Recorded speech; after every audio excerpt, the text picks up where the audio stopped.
Doedd y dyn a'r llaw wedi newidio ddim yn gallu ysgwyd i fysedd na chwifio law ar ei ffrindiau. Roedden ni chael hi'n anodd i wyta, i newid ei ddillad ac i gario pethau. Roedd Iesu'n poeni am y dyn. Gwyddai fod y dyn angen help, ond roedd hi'n saboth, diwrnod arbennig iawn o'r wythnos. Doedd neb i fod i weithio ar y diwrnod hwnnw.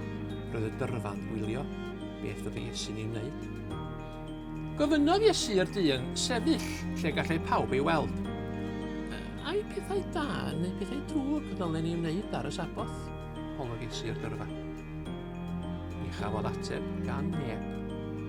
Dal dy law allan, Iesu wrth y dyn. Wrth iddo ddal ei law allan yn ara de, dyma Iesu'n ei gwella.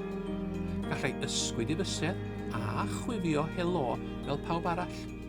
Roedd Iesu'n gwybod beth oedd ei angen ar y dyn ac roedd yn fodlon ei helpu.